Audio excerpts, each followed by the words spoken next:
آدمی نہیں جانتا تھا کہ خدائی کا دعویٰ کرنے والا فرعون کے لاش کا کیا ہوا تھا اور اس کے باقیات کہاں ہیں اور ہے بھی یا نہیں۔ توریت، انجیل اور قرآن مجید میں اس واقعے کا تفصیل سے ذکر ملتا ہے کہ حضرت موسیٰ علیہ السلام اور بنی اسرائیل کا پیچھا کرتا ہوا فرعون پانی میں غرق ہو کر اپنی فوج سمیت مر گیا تھا،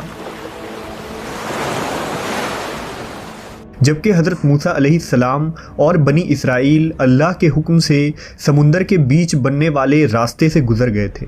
اس کے بعد فرعون کا کیا ہوا تھا، اس بارے میں بائبل اور توریت خاموش ہے، لیکن قرآن مجید میں اس کے انجام کے بارے میں ایک بہت ہی عجیب بات کہی گئی تھی جس کی کسی کو سمجھ نہیں تھی کہ اس کا کیا مطلب ہے۔ سورہ یونس میں فرعون کا انجام کچھ اس طرح فرمایا گیا تھا، پس ہم تیرے بدن کو سمندر سے نکال کر محفوظ کر لیں گے تاکہ تو بعد میں آنے والوں کے لیے عبرت بن جائے۔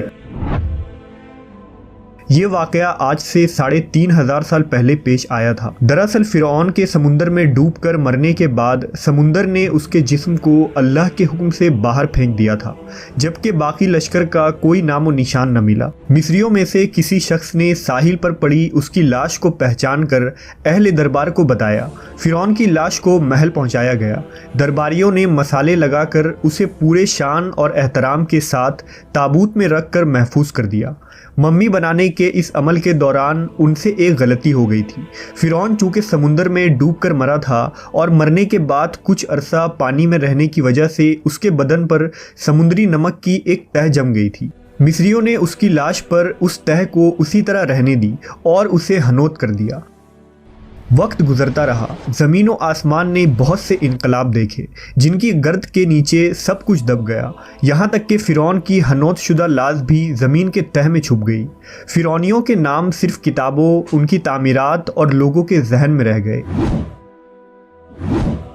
اس واقعے کے 2000 سال بعد اس دنیا میں اللہ کے آخری نبی حضرت محمد صلی اللہ علیہ وسلم تشریف لائے۔ آپ پر نازل ہونے والی آخری کتاب قرآن مجید میں فرعون کے قصے بڑی تفصیل کے ساتھ بیان کیے گئے تھے۔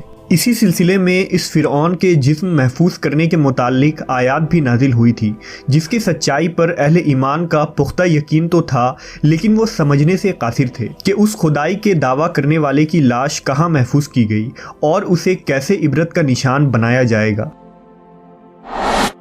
سن 1871 عیسوی میں مصر کے ایک شہر الغورنیہ سے تعلق رکھنے والے ایک معمولی چور احمد عبد الرسول کو فرعون کے ہنوت شدہ لاشوں کی طرف جانے والے خفیہ راستے کا پتہ چل گیا۔ وہ اس سرنگ سے داخل ہوتا اور اندر رکھے فرعونیوں کے قیمتی سامان چوری کر کے بیچا کرتا تھا۔ ایک دن کچھ لوگوں نے اسے پکڑ لیا اور پولیس کے حوالے کر دیا۔ وہ جس جگہ سے یہ سامان چوری کر رہا تھا وہ دریائے نیل کے قریب تھا۔ وہاں سے ملنے والے راستے کی جب مسلسل کھدائی کی گئی تو وہاں دوسرے ممیوں کے ساتھ اس غرق ہونے والے فرعون کی لاش بھی مل گئی۔ اس کے کفن پر سینے کے مقام پر اس کا نام لکھا ہوا تھا۔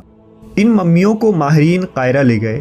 جب ان ممیوں کا جائزہ لیا گیا تو فرعون کے ممی پر جمے نمک کے تہ سے یہ تصدیق ہو گئی کہ یہ وہی فرعون ہے جسے اللہ نے پانی میں غرق کر کے بدترین انجام سے ہمکنار کیا تھا۔ یہ بہت بڑی کھوج تھی، لہذا دنیا بھر کے آرکیولوجسٹ اور سائنٹسٹ مصر آنے لگے۔ اس کی جانچ کرنے کے بعد دنیا بھر کے ایکسپرٹس نے یہ تصدیق کر دی کہ یہ وہی فرعون ہے جو موسیٰ علیہ السلام کے وقت موجود تھا اور خدائی کا دعوے دار تھا۔ اس کی لاش کو عجائب گھر میں محفوظ کر دیا گیا۔ 1982 میں فرعون کی ممی خراب ہونے لگی تو اس وقت کے مصری حکومت نے فرانس کی حکومت سے درخواست کی کہ فرعون کی ممی کو خراب ہونے سے بچایا جائے، لہذا مصری اور فرانسیسی سائنسدانوں نے مل کر ممی کو فرانس لے جانے کا فیصلہ کیا۔ جب فرعون کی لاش کو فرانس پہنچایا گیا تو ایئرپورٹ پر اس دور کے فرانسیسی صدر خود حکومت کے تمام عہدیداروں اور فوج کے افسروں کے ساتھ استقبال کے لیے موجود تھے۔ فرعون کا استقبال کسی عظیم زندہ بادشاہ کی طرح کیا گیا۔ فوجی دستوں نے توپوں کی سلامی دی اور پھر ممی کو ماہر ڈاکٹروں کے ٹیم کے حوالے کیا گیا۔ اس ٹیم کی سربراہی ڈاکٹر موریس بوکائی نے کی تھی۔ مائکروسکوپک ٹیسٹ کے ذریعہ ممی کے تمام اعضاء کا باریکی سے جائزہ لیا گیا تو معلوم ہوا کہ اس کی لاش اور جسم میں سمندر کے ذرات ابھی تک موجود ہیں۔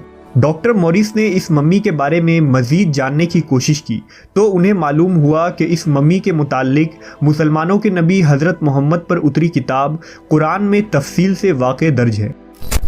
انہیں علم تھا کہ جہاں سے یہ لاش ملی ہے وہ ایک اسلامی ملک ہے، لہٰذا تجسس کے ہاتھوں مجبور ہو کر وہ مصر پہنچ گئے۔ چونکہ وہ ایک سائنسداں تھے لہٰذا انہوں نے مصر کے ہی ایک اور سائنسداں سے ملاقات کی۔ اس نے قرآن پاک کھول کر ڈاکٹر موریس کو سورہ یونس کی ان آیتوں کا ترجمہ لفظ بہ لفظ سنایا۔ فرعون کا خدائی کا دعویٰ، اس کا پانی میں ڈوب کر مرنا، پانی سے نکال کر اس کی لاش کا ہنود ہو جانا اور پھر دوبارہ لاش کا ملنا اور جدید سائنسی طریقے سے اس کے لاش کو محفوظ کیا جانا، ان سب کا اشارہ ایک جانب تھا اور وہ بہت واضح تھا: تجھے بعد میں آنے والوں کے لیے عبرت کا نشان بنا دوں گا۔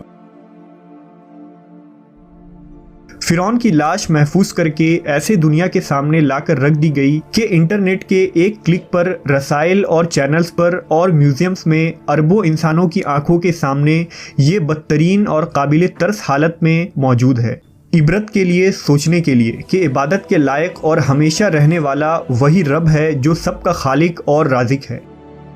ڈاکٹر موریس آیت کے ترجمے کو سن کر پکار اٹھے: اللہ سچا ہے، قرآن سچا ہے اور اللہ کے نبی سچے ہیں، اور کلمہ پڑھا اور مسلمان ہو گئے۔